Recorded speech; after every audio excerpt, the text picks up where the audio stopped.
I've definitely been referring it to as kind of a mini dream hack in a sense. The group stages into the bracket stage, it follows that same format pretty much. 5 teams in each group, as you maybe saw there as you were tuning in. But we got 2 groups here that we're dealing with. We got a Group A and a Group B. Today is going to be focusing just on that Group A. So we got 5 teams that we're going to be seeing in total today. Those 5 teams, of course, including Team Excellent, Justice League, that matchup that we have for you first, Lion Esports Club, Stay Green, and Too Much Sugar. So there you can see on your screen as far as the schedule breakdown and also which teams are in which group. So again, Group A is what we're focusing on today. Group B will be tomorrow. Bracket stage starts on Thursday, and then the finals are on Friday. So that's the full schedule for you guys and what to expect. So today we got 5 best-of-1 matches here from the group stages. We're going to find out which 3 teams are going to be moving on to that bracket stage here, Emperor. And like I said, we got our first match, Team Excellent versus Justice League. Teams are actually already ready to go here, so. I am too, Breaky. Are we? Hopefully you guys are ready. We're going to jump right into the action here. Group A, we got our first game of the day to kick things off. Justice League taking on Team Excellent. Let's take a look here, and let's check out the action. So there you go. Excellent on the Legion side. DCX, a.k.a. Justice League, of course, going to be on the Hellborn side. And, again, it is just best out of 1, so 1 game and done here in the group stages. Do I make a note? Apparently Knox was supposed to play with Team Excellent for this tourney.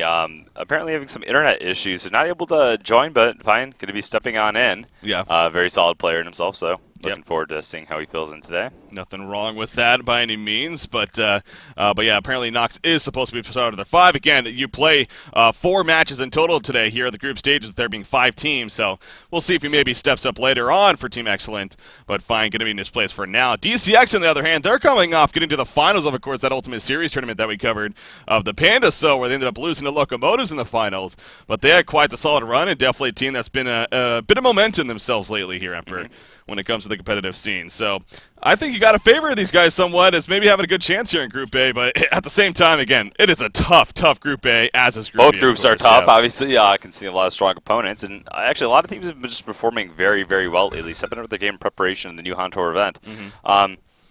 I got to say, taking a look at this, some things that I noticed about this tournament, it's pretty much going to be one of the last major lockpick tournament we have in the NAU scene before new votes will be coming in before HoN Tour, right? I think Alienware is also going to be. That is right. That is right. And then a little bit of, and then ultimately supposedly balance patches coming on up, so it'll be a nice farewell to the version, if nothing else, as well. And see culmination of what teams have learned throughout. Exactly. It's going to be the end of lockpick for now. But again, that captain's pick, we had Dog Kaiser on yesterday, of course, to kind of break it down as far as what we can expect from captain's pick going into HoN Tour Season 2. And it's a lot of fun. I mean, you even made the point earlier, or yesterday on yesterday's podcast, that teams were already even practicing captain's pick with just pen and paper before it's even implemented into the game. So no doubt the teams are excited for it. I mean, it's change, if anything, and it's going to be a lot of fun checking that out. But for now, finishing off with lockpick, as you said, so kind of finishing off strong, and again, 10 of the best teams right now in Heroes of New Earth going to be going at it to see which of those teams are going to be ultimately claiming the HoN Invitational title and taking home their share of that $500 prize pool. So all right, though, look at how this is moving along here. It's moving along very fast. Let's check out the heroes that are actually banned out. We already see those locks coming in, a lot of heavy initiators, but the Tempest, Ophelia, etc. being taken out beforehand, I believe, during the actual banning phase. So, yeah, Scout, Ophelia. So, Scout and Excellent Counter Jungler being taken on top of Ophelia. The 3 power junglers, I guess the 2 power junglers of Ophelia, Tempest, Keeper of the Force taken out. Warbeast still in the pool, not addressed yet, so we'll have to see if any of the teams choose to utilize him in more of that suicide role. Besides that, a Luna drafted right away. Engineer not in the pool, so higher value. Massive Arms also taken out, so not going for that versatile pick. Torture would have been a hero that... It honestly goes... Some of the teams really, really prefer Torture over a Luna, and they just don't even draft Luna as much anymore in favor of Torture and Pyromancer. Some of the teams still like to fall back on it. An excellent hero to pair up with, and you have heroes like a Deadwood or a Pebbles, or even a Rally on the team for that additional burst as well. Yeah, so we'll see the response now. I mean, you mentioned that Torture, though. I think it's a good chance here that DCX going to be following at least with that Torture pickup amongst something else here. We'll see what that ends up being. But, again, we're just getting things kicked off here on now what is the first day here being a Tuesday. It's a Tuesday through Friday event. Starting up the group stages into the bracket stage and eventually the finals, of course, on that Friday. So, again, really looking forward 3 of the 5 teams move on as well. So now how that works going into the bracket stage, the first place team will actually get a bye that first round, and then the second and third place teams, they're going to have to battle out in the initial round and then move on from there. So again, it's all explained very well actually in the article on honcast.com that Beef definitely put together, and a big shout out to Beef with that said. He's definitely done a lot of effort to help put this event together. With a subscription sponsor. I mean, as far as I gather, it was actually Beef's idea initially, too. He's like, you know what, why don't we get additional tournament going on this week? I'll plan it out, and honestly, I'm excited to cast it.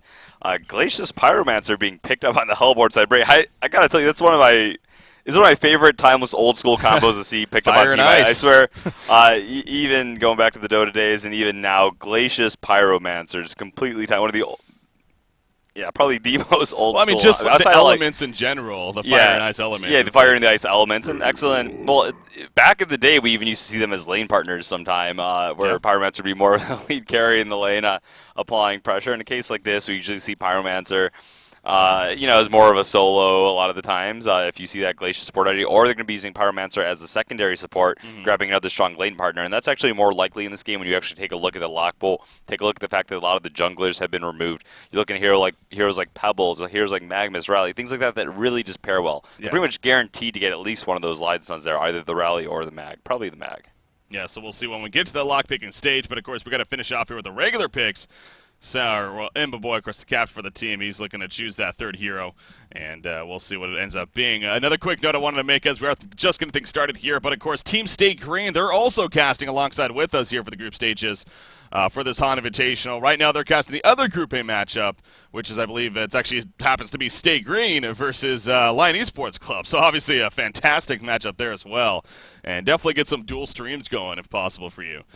To watch both side by side. I know I wish I could, man. I'm sure, if this one finishes early, maybe we could jump into that one. Who knows? But we'll definitely keep updated as well as far as how the other match is also going, of course. So I'm very curious to see that new team, Stay Green team, especially with My Nuts, Limp joining them in place of course, Slicks and Kazu. So Arachna, the final pick over here for DCX. So a little bit different, but pretty good against counterpick the Predator more so, and there are other options for heroes that do physical damage and don't rely on it. There's also things like Hellflower and Sheep which you can use, but in terms of scaling the late game, they're using that. They're trying to use that physical damage presence of the Arachna, and even the Spider, which can slow down Predator and allow you to more easily kite him. On top of the carapace as well, which removes the Predator's slow. So there's a lot of things Arachna has going against Predator.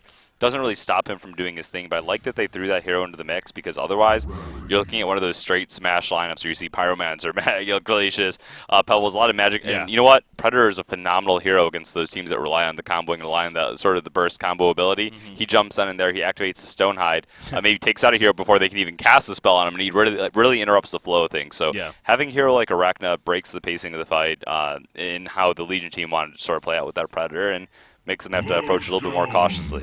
Look at that. Lodestone Deadwood going to be the 2 picks for DCX from the lock pool.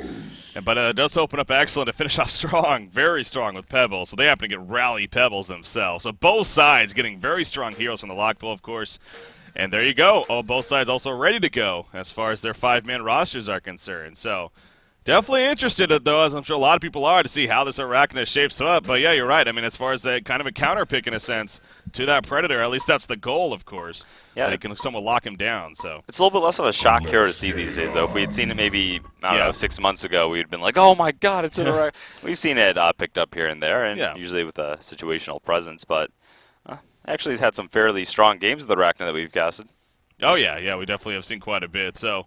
And the Energizer seems like it's also helped her a lot, too. That seems like it's a very go-to item for her. Yeah, a lot of those that's built up, so. Carries that need to get over that early game hurdle that before didn't really have a smooth item pickup. They're going for more like the Null or the Rush Geometers. The Energizer gives them a way to have an early game impact. And boost the team. It's not about the self, too. It's more about that team presence and that team item. That's why items like Energizer on a carry, it gives them that team fight presence and just like the overall utility. And again, we talked a lot about this during DreamHack, and I keep referring to this as kind of the mini DreamHack, where it's best of 1 here in the group stages. So you get the 1 game, and then you move on to the next opponent here. And so that's where, as we did discuss a lot with the DreamHack event, where we can maybe see some of these crazy strategies. Now, this by no means is a crazy strategy where I'm getting at, but it's something to keep in mind as well for these group stages, trying to catch the other team off guard even. Yeah. Yeah, usually if there's a little bit more on the line maybe in a match, you might see it as well, like they need to win that game in order to get through, and that's when they'll go for the one shot. So we'll have to see for sure. And, you know what, as casters, Ricky, I got to say, I actually like when we only have the one-shot games. I mean, you see cast a 30-minute, 45-minute series between a team and jump around and get to see a new, fresh matchup. Exactly. Not only in hero picks, but also in, well, the faces will be casting. Yeah, I've always stressed I love the idea of group stages just because of that diversity, because how it keeps the flow going from one matchup to the next, as you're putting it. So I was very excited to hear, the format that we decided to go with for this HoN Invitational. But again, Beef has done a lot of work. Also, Inklin's taken over the administrative duties for the most part, I believe. Of course, she's very popular with the HoN Tour and pretty much every other tournament when it comes to US and New Earth. She is everywhere, so. Yeah, that's the other point of it, too, is it allows us, because of how fast-paced it is and how we keep moving from team to team, it allows all the teams a chance to get covered as well. It's not like there's any people that are sort of left behind, not getting their time here on HoNcast. So yeah, I think honestly, it benefits everyone. I was looking at it, and I think it lined up, which makes sense, where we cover each team twice here. At least twice. Some of the teams we even cast 3 times. Do we? Okay. If I'm not mistaken, I'm pretty damn sure, yeah. So yeah, at least twice for all these teams. And again, they only play 4 matches in the group stage, so at least half their matches are going to be covered on HoNcast. Again, Team State Green, they're covering the other half. So every match, in a sense, technically is covered, whether it's Team State Green or HoNcast. But here we go, middle lane action. Aluna dropping quite a bit right there. Deadwood and Glacius able to box him out pretty well. You see Powerman's there. Sandrock's actually roaming on by. He's going to make his way all the way to the bottom lane, or is he? Kind of doing a little bit of ring around the rosy here. Going to try to catch maybe Team Excellent off guard, but the ward of sight did spot him, so they should have plenty of information that he might be trying something here. Not going to be pulling off anything just yet, though. Look what Rowley's doing in the meantime at the top lane. Good old classic pulling. Rowley, yeah, he's pretty safe to do so as well. Iraq doesn't have a hard time boxing him out without sacrificing a lot of CS, so Rowley not wanting to go up against that presence for Rachna. Gonna find another way to find some farm. So how about these lanes here? I mean, Torturer is starting off a short lane, of course, with that Predator to kind of box out early on, but we're kind of having a try versus try mid here to start things off as the roam happens, but yeah. Bit of movement. We'll see who can make things happen soon. Let me take a look at the matchups here between the heroes. Of course, it all depends on the initiation. The team that gets to jump in first is more likely to get that first kill. The other team's forced to run a response, and there we go. Let's see if that holds true. Oh, you said it, Emperor. Is it going to get the kill? Yes, it is. Bloodlust kill coming out right there for Team Excellent. Chain reactions are going to hit Book in the meantime. Not going to be enough for a kill, but they're going to get a lot of additional damage off. So right as you make the statement, who's going to go in first? Sure enough, Excellent capitalizes, and they do get the Bloodlust kill, and in favor of Pebbles on top of that. Yeah.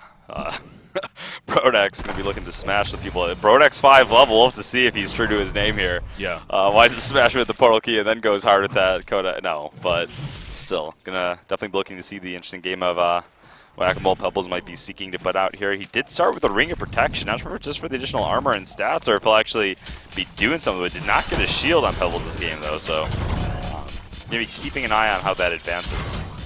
Zane taking some pressure here. Torture back to the bottom lane to help box him out a little bit here. Trying to make sure Predator gets the very good farm that no doubt Team Excellent's really looking for. Bassett's playing the Predator here, and he is off to a very, very good start. 14 and 6 creep farm already.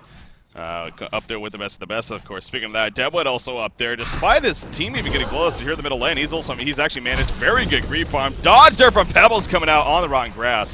Going to help keep him alive, and he actually chucks Deadwood off of him to make sure he's going to be fine. So not much more there. But Arachna also at the top lane. She's up there with the best. 16 and 14 now against Rowley, who's only 2 and 3. So Emma Boy having a great time at the top lane here.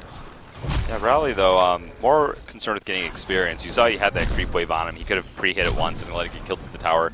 But he didn't damage the creeps or pull at the tower because he wanted to get the lane control. He wanted to have the creep wave meet it, and the intent of that was like, yeah, I'll be missing out on some farm. I could be at least 4, maybe even 6, 7 creep kills in right now. More important is to actually get those levels, because I'm Rowley. When I hit level 6, you'll be going down. Yeah. That seismic slam ready to go, and before you know it, you are dead. So Arachna definitely winning it early on, but yeah, as you're just stating, no doubt Rowley has still very scary potential of hitting the level 6 mark. Lowson in the meantime, he's going to pick up a Haze Druid here, or is he? I mean, he's going to be, oh, the second stun doesn't hit. It wouldn't have mattered really, though. Zane able to pick it up and gonna see if he can make use of that. Meanwhile, the top leg, Compel from Rally going off into the river. He's trying to get away, but actually he's still in trouble. The pursuit coming to Arachna. Can't she get that web shot off? Can't she get close enough? Of course she can. That's a web shot, but a nice job going around the cliff. But in comes Glacius. The double slow going to be applied. Rally does have another Compel up, but the freeze comes out. There's immobilized. The auto attack not going to be enough. Yes, it will. The final auto attack from Arachna, but at what cost right here? Pebbles comes in. The power throw on top of that, and Imba Boy's also going to fall. So it ends up being a 1-for-1 for now. No Ron Grasp just yet. There's a Ron Grasp. It does catch a Luna, but with Torture running over, it is going to be enough to scare them off. So. I tied him on up there, but yeah, Torture coming to the rescue. Otherwise, we might have seen a pursuit onto a Luna. Still, bottom lane, how's that going? I mean, Predator should be able to have a handy time here against his Lodestone. Phenomenal against most heroes in a 1v1 matchup, simply just thanks to his Carnivorous. We even see sometimes, I especially saw Trelf doing it situationally in some games. We saw some Predators choosing to forgo 1 point of early Stonehide and actually getting 2 points of Carnivorous just for the laning phase. Yeah. And then at levels 8, 9, 10, 12 maxing out the Stonehide. Either way, Predator applying the excellent harass to box Lodestone out and then CSing where he has the chance. A little bit of regen left on him and taking a look at Lodestone. None to speak of. Well, just got his boots, but yeah, without the regen, that's only going to do him so much. He does have a rocket drill. And he might even need to use it right here. Torture coming in, going to box him out. Again, chain reactions even hit. And it's going to force Lodestone to even fall further back. So yeah, the farm really starting to open up now for Bassets. Kind of wonder, is he going to maybe just go straight into the Alchemist Bones here?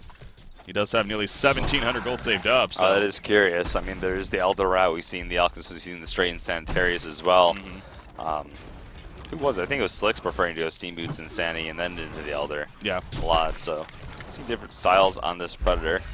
Can't deny the power that Elder Parasite has added to the hero, although whether he chooses to go for it early or goes for the rushed Alchemist. I mean, he already has his boots, and boots, Alchemist Bone, 6 minutes. Yep, not bad. He agrees. Not too bad. So he's going to start taking advantage of that here in the near future. And again, we like to stress with the Alchemist Bones, not only with the use of it, but especially on a hero like Predator who can benefit from that attack speed with this Carnivorous, a very, very powerful tool on him that will scale all the way to the mid, even to the late game stages. Deadwood, that's an illusion there. They got just as confused as I was. Deadwood, what are you doing? Yeah, the illusion. Deadwood, I don't want to kill you, but all right. We'll take it, I guess. Yeah, no. Oh, it was a trap. A little smarter than that. Book. Look at Arachna in the meantime. Level 7 already, and her farm continued to be great. Level 4 Rally in the meantime, so he's definitely started to slow down here as far as those earlier levels. And but still, he has a creep wave pushed up, so at least may hit level 5 here. As long as Arachna doesn't box him out here with the spider at the tower. Yeah, not going to. Just going to intend to push the tower down instead. It's like, yeah, I could chase you, but... Well, actually, I am going to chase you.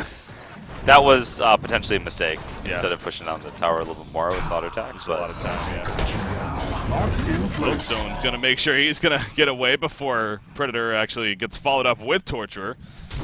But...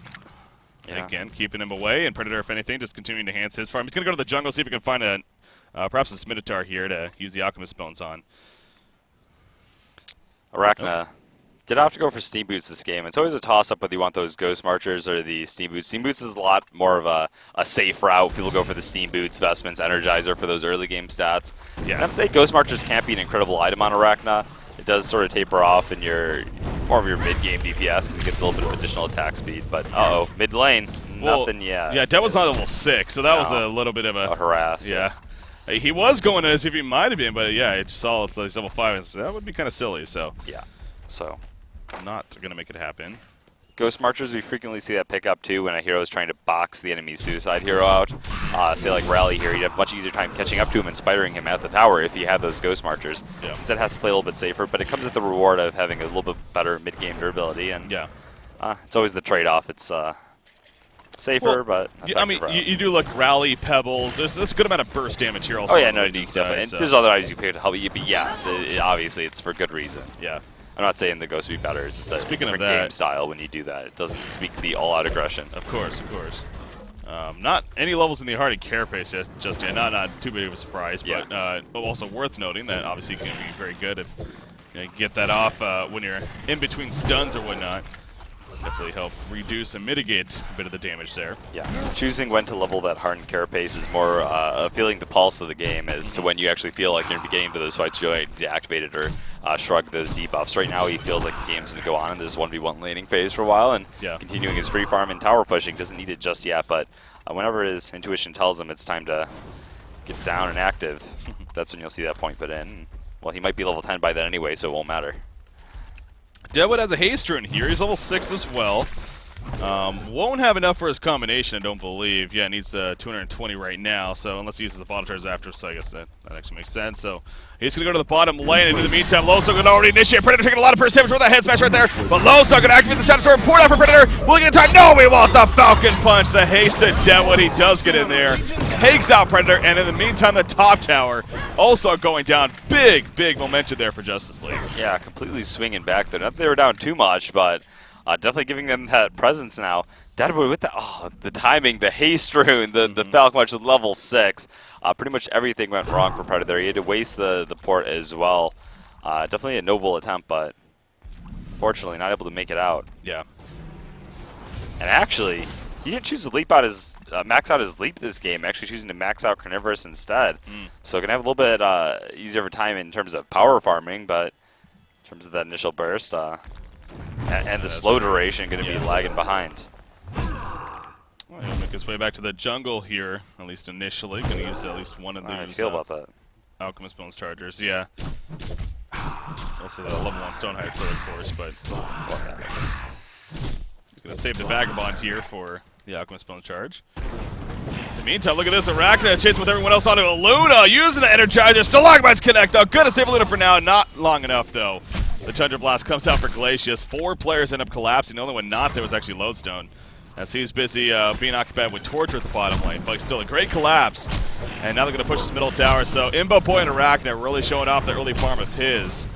Not even using a Spider yet. Spider Sting. Yeah, but Breaky, they have to be careful here. Look at who's waiting. They're trying to make something happen. Will we see a Portent as well? There it is! There's the poor Predator with that Carnivore Sleep right there on it. Deadwood. The Venomous Sleep, excuse me. Deadwood going to be locked down with the chain action. But in comes a Spider Sting. It's going to be destroyed pretty easily, though. Nice job with the combo from Rowley right there to take a Pyromancer. But here comes Lowstone. The Shadow Storm. Boom! Goes a Dynamite. The head smash to finish off Rowley. Lowstone, though, he is exposed, and they are going to take advantage of it. He will fall in the process. Imbo Boy getting really crazy here. Not sure what he was thinking. He almost acted like he was a melee hero there, diving in, and he gets completely turned on. So honestly, Team Excellent looking very strong after that fight. Yeah, maybe he didn't expect the Lodestone to drop down so easily and expect to have a little bit of additional presence. The fight, it turns out for them really quickly, though. Pyromancer being taken out initially by the rally and then the follow-up. I mean, they all came to the fight, and meanwhile, I mean, they weren't missing anybody, right, on the Hellborn team? I don't believe so. The initiation was more sound. And they were fighting under, they had a terrain advantage, so to speak, where they had the tower. They were fighting under, you know, cover their trees, and just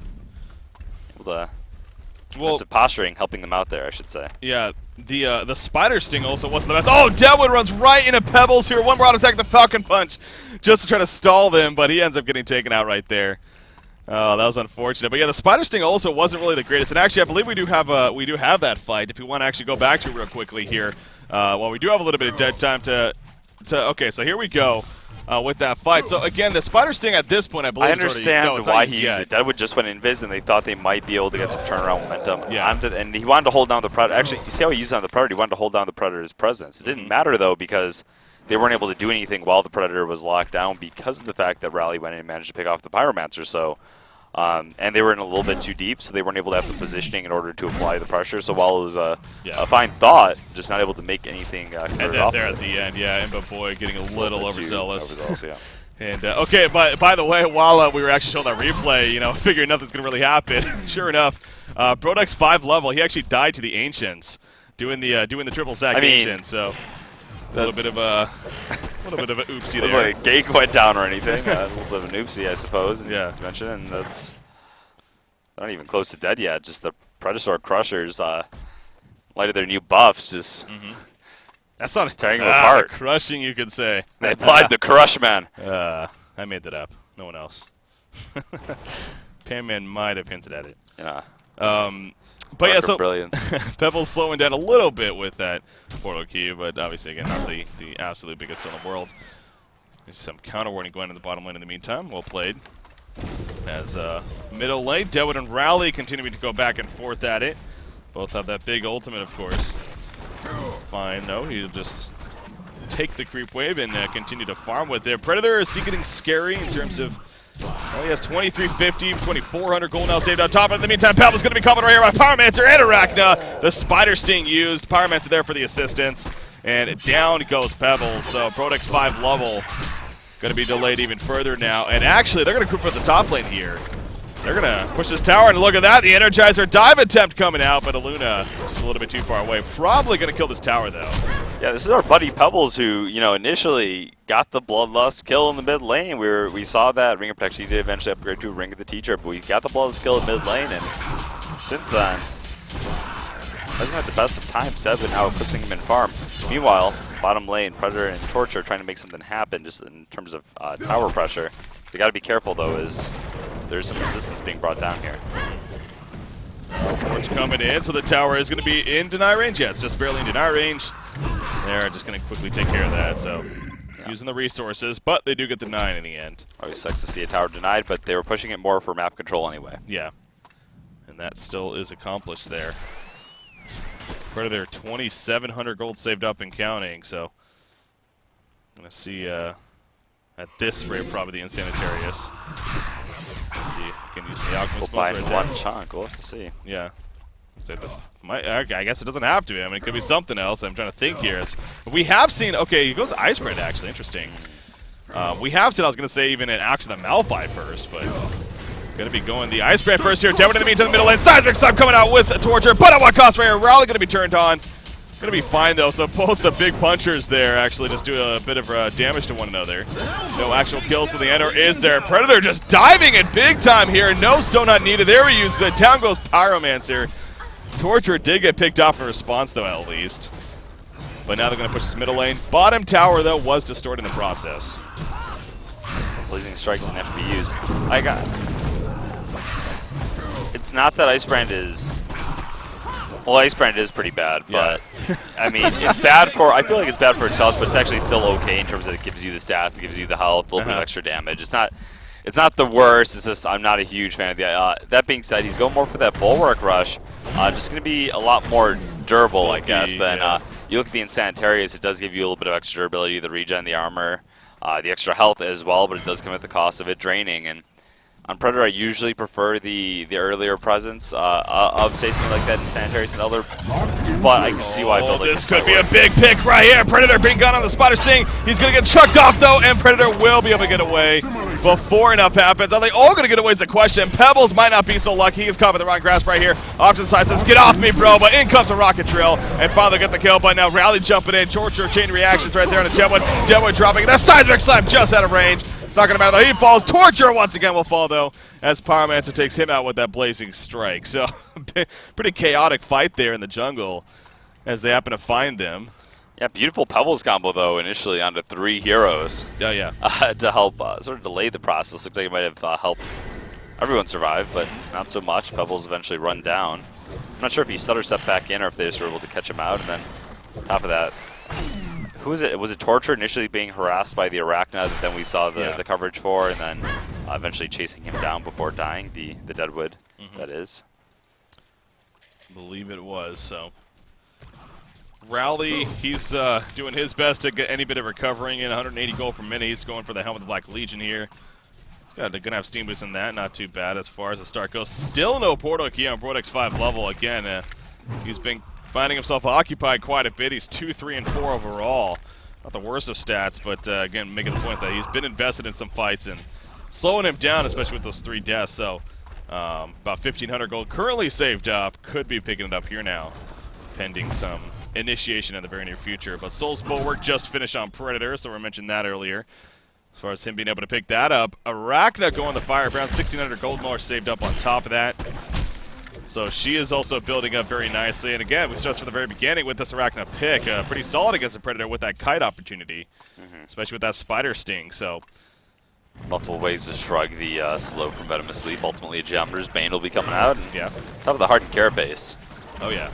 So there's a lot of ways to help deal with him. Doesn't make him a bad pick against the Arachna. Of course, it is a team versus team game, and you can't look at just that. Single interaction. Predator.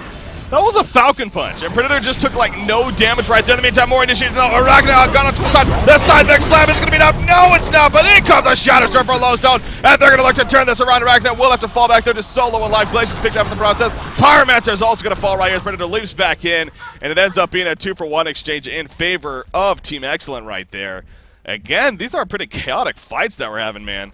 But I just Predator, you saw right there, building a bit more tanky with that bulwark with the Ice Brand.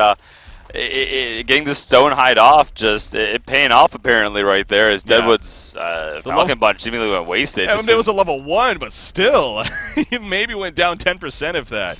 His life pool is just pretty hilarious. Part of the flaw of when you run a Deadwood in the dual lane mid, if you don't give him the experience that he needs to sort of get that level advantage early on too, when he's lagging behind and is only level 10, you really want that level 11 Deadwood punch. I feel that's where the hero really shines. Oh yeah. It's good to have that late game level 16 plus punch. It's good to have the early game punch, but the sweet spot's right in the middle there. Yeah.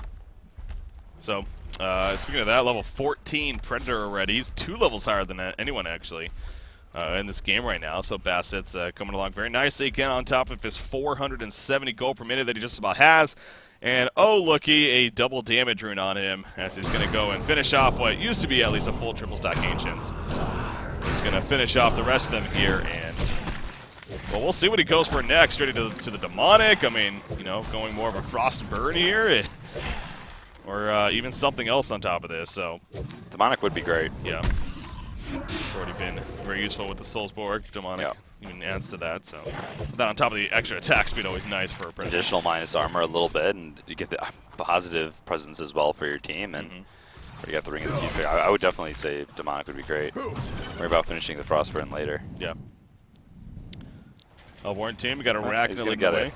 Did he go the Frostburn? Yeah, he did. It's fine. It's still a fine route. Frostburn is a much better item than just the Frostburn sticking out on itself. Benefit the stats of each a little bit better. So it was more the fact that he already had that 2100 gold. He already had the bulwark, and looking at what they need to accomplish there and mitigating the damage presence of an Arachna and a Deadwood. I thought it would be a fine item, but for Frostburn, it's aggressive and effective. So that Geometer's Bane is coming up shortly here for Arachna.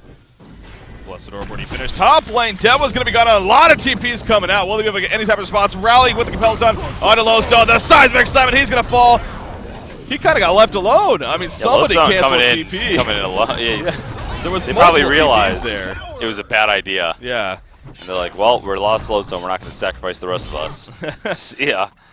We're just going to push bottom. Yeah, I guess so. I mean, miscommunication. Can't really afford that at this stage of the game. Yeah. That's definitely a pretty big deal right there. And we do see the vulnerability coming out. Pebble's the first one to port in. Of course, he's had that porting key now for a little bit. Will they actually look to use it right here? You could maybe get some more TP follow-up if so. He's going to kind of go back and forth. There's another TP coming in. Glacius realizing overstepping his boundaries big time right there. Pyromancer with the stun, but now he's going to be gone on, trying to maybe turn anything around. He has a Blazing Strike. Not going to be enough for the kill, though. Again, just eating them. Yeah, I don't know. Up on top of the pebbles, taking full flight here. Might be time for them to start waving the flag soon. Not the best team in terms of recovery here. Yeah. Sure, they have that load zone, but the Arachna and that would really rely on momentum, I feel like, to get their game going. And Deadwood has just felt useless so far in this game. He just cannot catch a break. Yeah, that was just a train kind of starting to run out of control there. Starting with the top lane with the miscommunication of the one guy TPing in, the other guy canceling, and then Lowstone dying as himself. But then even pushing the bottom tower right there. I mean, you knew that they had TPs, or at least you got to assume that they do. And you're all three you're three squishies, especially the Pyromancer Glacius. Glacius diving at the tower against the Pebbles, and of course, I mean, it just seemed pretty sloppy, honestly, from DCX, and well, Team Excellent capitalized. So we're now looking at a 6,500 gold lead as well as a 10,000 plus experience lead, and there's the Dawnbringer finish on Predator. So he is just really shot up in farm all of a sudden. It can be really tough to hold him down now. Max Stone High, the Dawnbringer on top of it. The additional armor, also him going Bulwark freed up the Pebbles that he didn't have to make a choice. He's like, okay, Shrunken Head it is. Yeah. Excellent initiation presence, and when you're looking at Deadwood, who's sure he's on his way to a potential Shrunken or Bulwark himself, it's becoming at a point where it's a little bit too late. Level 16 too on top of the Pred. Bottom lane. Looks like Team xCet going to continue to make this push here. They're going to go to the first tower. Port's already coming in. G6 is probably going to defend right here. Lone Star coming in with that Shatter Storm. Where's the boom? There's the boom. Goes down by Pebbles will fall. Bob Predator leaps in, and down goes 2 heroes. Down goes 3 heroes. Arachna just trying to cut away right here with that Geometrist Bane. You see Torture getting pushed ahead.